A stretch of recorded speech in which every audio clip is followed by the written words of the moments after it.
ಅನ್ನುವ ಮಾತು ಬಹಳ ಸತ್ಯ. ಏಕೆಂದರೆ ನಾನು ಆನಂದನನ್ನು ಪ್ರೀತಿಸಿದೆ. ಅವನನ್ನು ಮದುವೆಯಾಗುವ ಕನಸು ಮಣ್ಣು ಪಾಲಾಯಿತು. ಈಗ ಅವನ ಮಾತಿಗೆ ಬೆಲೆ ಕೊಟ್ಟು ಅವರು ನನ್ನ ಮದುವೆಯಾದ. ಈಗ ನನ್ನ ಸಂಸಾರವು ಕೂಡ ಖುಷಿಯಾಗಿದೆ. ಈಗ ನಾನು ಏನು ಮಾಡಬೇಕು ಒಂದು ಕಾಣಬೇಕು.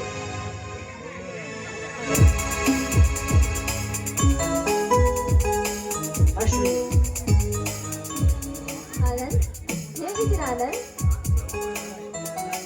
ನಾನೇನು ಅಶ್ವಿನಿ ಸೌಖ್ಯವಾಗಿದ್ದೇನೆ. ಆದರೆ ನನ್ನ ಮಾತಿಗೆ ಒಲೆದು ನೀನು ಮನಸ್ಸಿಲ್ಲದ ಮದುವೆಯಾಗಿ ಕೈ ಹಿಡಿದ ಗಂಡನೊಂದಿಗೆ ನೀನು ದಾಂಪತ್ಯ ಜೀವನಕ್ಕೆ ಹೊಂದಿಕೊಳ್ಳುತ್ತಿಲ್ಲ ಎಂಬ ವಿಷಯ ನನಗೆ ಗೊತ್ತು ಅಶ್ವಿನಿ, ನನಗೆ ಗೊತ್ತು. ಆನಂದ್, ನಮ್ಮಿಬ್ಬರ ಪ್ರೇಮದ ಕಥೆ ಅನ್ಯ ಮುಗಿದು ಹೋಗಿರುವಾಗ ಪುನಃ ಆ ವಿಷಯವನ್ನು ನೆನೆಸಿಕೊಂಡು ನಾನೇಕೆ ಕುರುಗಲಿ? ನೀವು ನನ್ನ ಬಗ್ಗೆ ತಪ್ಪು ತಿಳಿದುಕೊಂಡಿದ್ದೀರಾ ಆನಂದ್. ನಿಮ್ಮ ಮಾತಿಗೆ ಬೆಲೆ ಕೊಟ್ಟು ಅವರು ನನ್ನ ಮದುವೆ ಆಗಿದ್ದಕ್ಕೆ ಈಗ ನನ್ನ ಜೀವನ ನರಕ ಯಾತನೆಯಲ್ಲಿ ಅನುಭವಿಸುತ್ತಿದ್ದೇನೆ. ಆ ವಿಷಯವನ್ನು ಏನಾದರೂ ನೀವು ಕೇಳಿದರೆ ನೀವು ತುಂಬಾನೇ ಆಘಾತ ಆಗ್ತೀರಾ ಆನಂದ್. ಅಶ್ವಿನಿ, ನೀನು ನರಕ ಯಾತನೆ ಅನುಭವಿಸಲು ಕಾರಣ ನಾನು ಅಶ್ವಿನಿ. ನನ್ನಿಂದಲೇ ನಿನ್ನ ಆಸೆ ಆಕಾಂಕ್ಷೆಗಳೆಲ್ಲ ಚೂರು ಚೂರಾಗಿವೆ. ನಾನು ನಿನಗೆ ಮಾಡಿರುವ ದ್ರೋಹಕ್ಕೆ ಪಾಪ ಅವರನ್ನು ಮಾತ್ರ ಶಿಕ್ಷಿಸಬೇಡ ಅಶ್ವಿನಿ, ಪ್ಲೀಸ್.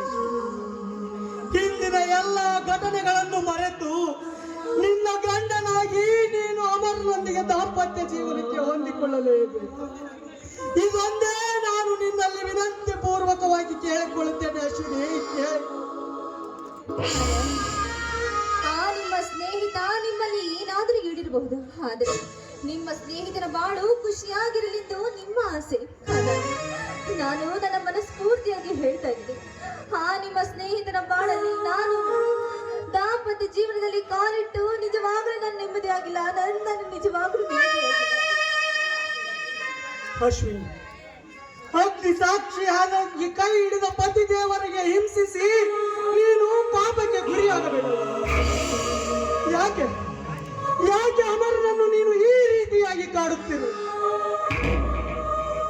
ನೀನು ಅವನೊಂದಿಗೆ ದಾಂಪತ್ಯ ಜೀವನಕ್ಕೆ ಹೊಂದಿಕೊಳ್ಳುವುದಕ್ಕೂ ನಿನ್ನ ಬಾಳು ಹಾಳಾಗುವುದಕ್ಕೂ ಕಾರಣವೇ? ಏತಕ್ಕಾಗಿ ನೀನು ನಿನ್ನ ಗಂಡನಿಗೆ ನಿನ್ನ ದೇಹ ಸುಖವನ್ನು ನೀಡಲು ನಿರಾಕರಿಸುತ್ತಿರುವೆ?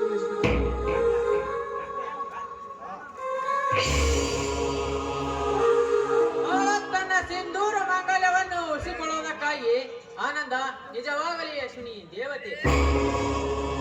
ತನ್ನ ಗಂಡನ ಪ್ರಾಣ ಕಾಪಾಡುವುದಕ್ಕಾಗಿ ತನ್ನ ಆಸೆ ಆಕಾಂಕ್ಷೆಗಳನ್ನೆಲ್ಲ ಅದಿಮಿಟ್ಟುಕೊಂಡು ಮನದಲ್ಲಿ ಬರೇ ದುಃಖವನ್ನೇ ನುಂಗಿಕೊಂಡು ಸಾವು ಬದುಕಿನೊಂದಿಗೆ ಹೋರಾಡುವಳು.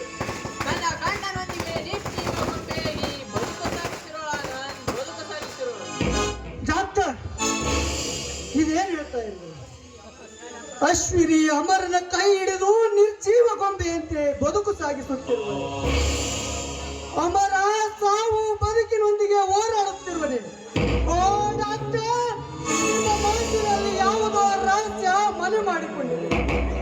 ದಯವಿಟ್ಟು ಆ ವಿಷಯವನ್ನು ಬಹಿರಂಗಪಡಿಸಿ ಡಾಕ್ಟರ್, ಬಹಿರಂಗಪಡಿಸಿ. ನೋಡ, ಆ ಭಗವಂತನ ಮಹಿಮೆ ಬಲ್ಲವರ್ಯಾರು.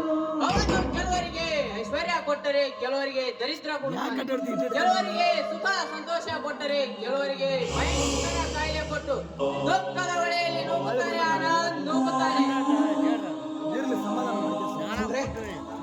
ಡಾಕ್ಟರ್, ನೀವು ಹೇಳ್ತಾ ಇರೋದು ಅಮರನಿಗೆ ಅಂತ ಕಾಯಿಲೆ ಏನಾದ್ರು? ಹೌದಾ?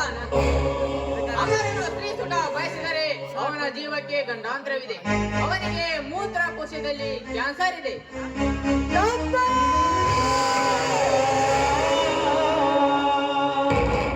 ಏನ್ ಹೇಳ್ತಾ ಇದ್ದೀರಾ ಡಾಕ್ಟರ್ ನೀವು? ಅಮರನಿಗೆ ಮೂತ್ರಕೋಶದಲ್ಲಿ ಕ್ಯಾನ್ಸರ್ ರೋಗವಿದೆ. ಈ ವಿಷಯವನ್ನು ಅಮರನಿಗೆ ತಿಳಿಸಿದ್ದೀರಾ ಡಾಕ್ಟರ್? ಅಮರನಿಗೆ ನಾನೇ ಟ್ರೀಟ್ಮೆಂಟ್ ಕೊಡುವೆನು ಹೊರತು ಇಲ್ಲಿಯವರೆಗೂ ನಿನಗೆ ಕ್ಯಾನ್ಸರ್ ಇದೆ ಎನ್ನುವ ರಹಸ್ಯ ತಿಳಿಸಿಲ್ಲ. ಸಮಯ ಬಂದಾಗ ನಾನೇ ತಿಳಿಸಬೇಕೆಂದು ಮಾಡಿರುವೆ. ಡಾಕ್ಟರ್, ಅಮರನಿಗೆ ಇಂಥ ಕಾಯಿಲೆ ಇದೆ ಎಂದು ಗೊತ್ತಾದ ಮೇಲೂ ಅವನಿಗೆ ಮದುವೆಯಾಗಲು ಅವಕಾಶ ಕೊಟ್ಟು ಒಂದು ಹೆಣ್ಣಿನ ಯಾಕೆ ಹಾಳು ಮಾಡಿದ್ರಿ? ಅಂದೇ ನೀವು ಈ ವಿಷಯವನ್ನು ತಿಳಿಸಿ ಈ ಮದುವೆಯನ್ನು ನಿಲ್ಲಿಸಬಹುದಾಗಿತ್ತಲ್ಲ ಡಾಕ್ಟರ್, ನಿಲ್ಲಿಸಬಹುದಾಗಿತ್ತಲ್ಲ. ನೋಡ, ಅಮರನ ಮದುವೆ ನಿಶ್ಚಯ ಆದಿದ್ದಾಗ ನಾನು ವೈದ್ಯ ಸಮ್ಮೇಳನದಲ್ಲಿ ಭಾಗವಹಿಸಲು ದಿಲ್ಲಿಗೆ ಹೋಗಿದ್ದೆ. ಅಮರನ ಮದುವೆ ದಿವಸ ಬಂದ ನಾನು ವೆಡ್ಡಿಂಗ್ ಕಾರ್ಡ್ ನೋಡಿ ದಿಗ್ಭ್ರಮೆಗೊಂಡೆ. ಮದುವೆ ನಿಲ್ಲಿಸಬೇಕೆಂದು ಬರುವಷ್ಟರಲ್ಲಿ ಅಮರನು ಅಶ್ವಿನಿ ಕೊರಳಿಗೆ ದಾಳಿ ಕಟ್ಟಿದ್ದನು. ಅದಕ್ಕೆ ನಾನು ವಿಚಾರ ಮಾಡಿ ಅಶ್ವಿನಿಯನ್ನು ಕರೆದು ಅವಳಿಗೆ ಅಂಶವನ್ನು ತಿಳಿಸಿ ಹೇಳಿದೆ. ಯಾವುದೇ ಕಾರಣಕ್ಕೂ ಅಶ್ವಿನಿ ಅಮರನಿಗೆ ದೇಹದ ಸುಖ ನೀಡದೆ ರಹಸ್ಯವನ್ನು ಮುಚ್ಚಿಡೆಂದು ಅವಳ ಹತ್ತಿರ ನಾನೇ ಆಣೆ ಮಾಡಿಸಿದೆ. ಡಾಕ್ಟರ್, ಎಂತ ನಾವು ಅಮರನ ಜೀವನದಲ್ಲಿ ಅಶ್ವಿನಿ, ನಾನು ನಿನ್ನನ್ನು ತಪ್ಪಾಗಿ ತಿಳಿದುಕೊಂಡೆ ಅಶ್ವಿನಿ. ನಿನ್ನ ಬಾಳು ಹಾಳಾಗಲು ನಾನೇ ಕಾರಣವಾದ ಅಶ್ವಿನಿ, ನಾನೇ ಕಾರಣ. ಈಗ ಅಂದರೆ ಏನು ಪ್ರಯೋಜನ ಆನಂದ್? ನನ್ನ ಗಂಡನಿಂದ ನನಗೆ ಯಾವ ಸುಖವೂ ಬೇಕಾಗಿಲ್ಲ ಆನಂದ್. ಈ ನನ್ನ ಮಾಂಗಲ್ಯ ಭಾಗ, ಈ ನನ್ನ ಸಿಂಧೂರ ಭಾಗ್ಯ ಉಳಿದರೆ ನನಗೆ ಅಷ್ಟೇ ಸಾಕು ಆನಂದ್, ಅಷ್ಟೇ ಸಾಕು.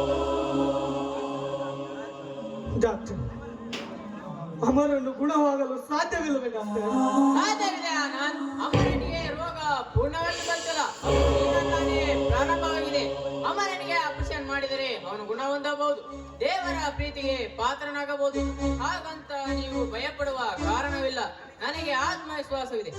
ಅಮರನ ಆಪರೇಷನ್ ಅಲ್ಲಿ ಜಯ ಹೊಂದಿ ಅಶ್ವಿನಿಯ ಸಿಂಧೂರವನ್ನು ಉಳಿಸುತ್ತೇನೆಂದು. ಯಾವುದೇ ಕಾರಣಕ್ಕೂ ನೀನು ನಿನ್ನ ಸ್ನೇಹಿತನಾದ ಅಮರನಿಗೆ ಈ ವಿಷಯವನ್ನು ತಿಳಿಸದೆ ರಹಸ್ಯವನ್ನು ಮುಚ್ಚಿಡಬೇಕು. ಸಮಯ ಅನುಸಾರ ನೋಡಿ ನಾನೇ ವಿಷಯವನ್ನು ತಿಳಿಸುತ್ತೇನೆ. ಇಲ್ಲ ಡಾಕ್ಟರ್, ಇಲ್ಲ. ಯಾವುದೇ ಕಾರಣಕ್ಕೂ ಈ ವಿಷಯವನ್ನು ಮಾತ್ರ ನಾನು ಅಮರನಿಗೆ. ಆಗಲೇ ಆನಂದ್, ನೀವೆಷ್ಟೋ ಭರವಸೆ ಕೊಟ್ಟರೆ ಸಾಕು. ಅಶ್ವಿನಿ, ಧೈರ್ಯವಾಗಿರಮ್ಮ. ಮನಸ್ಸಿಗೆ ಯಾವುದನ್ನು ಹಚ್ಚಿಕೊಳ್ಳಬೇಡ. ಆನಂದ್, ನಾನು ಬರುತ್ತೇನೆ.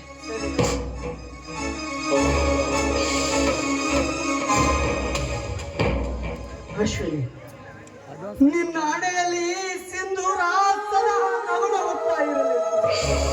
ಆ ದೇವರಲ್ಲಿ ನಾನು ಕೇಳಿಕೊಳ್ಳುತ್ತೇನೆ ನಿನ್ನ ಮುತ್ತೈದೆತನ ಶಾಶ್ವತವಾಗಿರಲಿ ಅಶ್ವಿನಿ, ಶಾಶ್ವತವಾಗಿ. ನನ್ನ ಮಾಂಗಲ್ಯ ಭಾಗ್ಯವನ್ನು ಉಳಿಸುವುದು ಅಳಿಸುವುದು ಎಲ್ಲ ಆ ದೈವನ ಕೈಯಲ್ಲಿರುವಾಗ ನಾನೇನು ಮಾಡಲು ಸಾಧ್ಯ?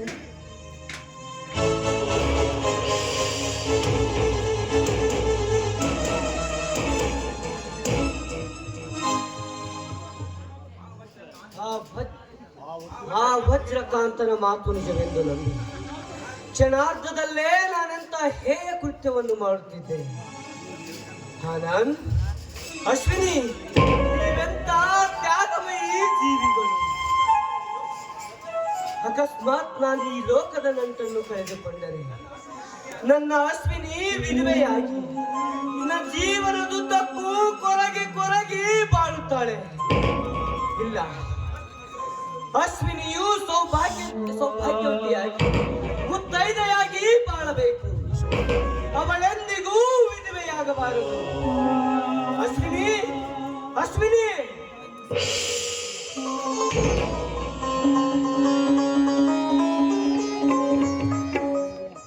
ಸ್ವಾಮಿ, ಕರೆದಿರ ಸ್ವಾಮಿ? ಹೌದು ಅಶ್ವಿನಿ, ನಾನು ನಿನ್ನ ಕೈ ಹಿಡಿದು ಪ್ರತಿದಿನವೂ ಪಡುತ್ತಿರುವ ನಿನ್ನ ಮನಸ್ಸಿನ ಮನವೇದನೆ ಏನೆಂಬುದು ನನಗೆ ಚೆನ್ನಾಗಿ ಗೊತ್ತಿದೆ. ಪ್ರೇಮಿಯಾದ ಆನಂದ ನಿನ್ನ ಪ್ರೇಮದಲ್ಲಿ ಖಳನಾಯಕನಂತೆ ಪ್ರವೇಶಿಸಿ ನಿನ್ನ ಬಾಳನ್ನು ಹಾಳು ಮಾಡಿದ ಪಾಪಿ ನಾನು ಅಶ್ವಿನಿ, ಪಾಪಿ ನಾನು. ಸ್ವಾಮಿ, ಹೇಗೆ ಈ ರೀತಿ ಮಾತನಾಡಿ ಆಳುತ್ತಿರುವಿರಿ ಸ್ವಾಮಿ? ನಾನು ಯಾರನ್ನು ಪ್ರೀತಿ ಮಾಡಲಿಲ್ಲ. ನಮ್ಮ ಸಂಸಾರ ಹಾಳಾಗಿಲ್ಲ ಸ್ವಾಮಿ, ಹಾಳಾಗಿಲ್ಲ. ಅಶ್ವಿನಿ, ಸುಳ್ಳನ್ನು ಬಹಳ ದಿನ ಮುಚ್ಚಿಡಲು ಸಾಧ್ಯವಿಲ್ಲ. ಒಂದಲ್ಲ ಒಂದು ದಿನ ಅದು ಬಹಿರಂಗವಾಗಲೇಬೇಕು. ನೀನು ಯಾವ ರಹಸ್ಯವನ್ನು ನನ್ನಿಂದ ಮುಚ್ಚಿಡಲು ಪ್ರಯತ್ನಿಸುತ್ತಿರುವೆ, ಆ ರಹಸ್ಯವನ್ನು ನಾನಿಂದು ಕಿವಿಯಾರ ಕೇಳಿರುವೆನು ಅಶ್ವಿನಿ. ಸ್ವಾಮಿ, ನೀವು ಎಷ್ಟೇ ಕೇಳಿದರು ನಿಮ್ಮ ಶಸ್ತ್ರಕ್ರಿಯೆ ಆದ್ರಲ್ಲಿ ನೀವು ಗುಣವಾಗುವುದು ಎಂದು ಡಾಕ್ಟರ್ ಹೇಳಿದ್ದಾರೆ. ಅಶ್ವಿನಿ, ಡಾಕ್ಟರ್ ಹೇಳಿದರು ಶಸ್ತ್ರಚಿಕಿತ್ಸೆಯಲ್ಲಿ ನನ್ನನ್ನು ಉಳಿಸುವುದು ಅಥವಾ ತನ್ನಲ್ಲಿ ಬರಮಾಡಿಕೊಳ್ಳುವುದು ಎಲ್ಲದೂ ಆ ದೇವರ ಕೈಯಲ್ಲಿದೆ. ಹುಟ್ಟು ಸಾವು ಯಾರ ಸ್ವಾಧೀನದಲ್ಲೂ ಇಲ್ಲ. ಈ ಜೀವನ ಎಂಬುದು 3 ದಿನದ ಸಂತೆ.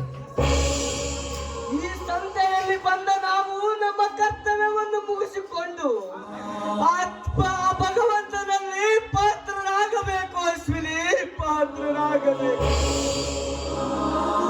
ಸ್ವಾಮಿ, ನಾನು ಕೂಡ ಅದನ್ನೇ ಬಯಸುತ್ತೇನೆ. ಹುಟ್ಟುವುದು ಒಂದು ದಿನ, ಸಾಯುವುದು ಒಂದು ದಿನ. ನೀವು ಹುಟ್ಟು ಸಾವುಗಳ ಮಧ್ಯೆ ಬದುಕು ಒಂದು ಕ್ಷಣ. ಅಶ್ವಿನಿ, ಹುಟ್ಟಿದ ಪ್ರತಿ ಓರ್ವ ಮನುಷ್ಯನು ತನ್ನ ಜೀವನದುದ್ದಕ್ಕೂ ಬದುಕಬೇಕೆಂದು ಆಸೆ ಪಡ್ತಾನೆ.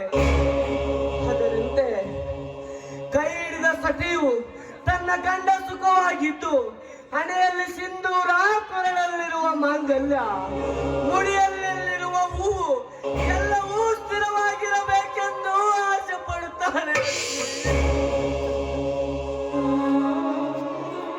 ಹೌದು ಸ್ವಾಮಿ, ನಾನು ಕೂಡ ಅದನ್ನೇ ಬಯಸ್ತಾ ಇದ್ದೀನಿ. ಈ ನನ್ನ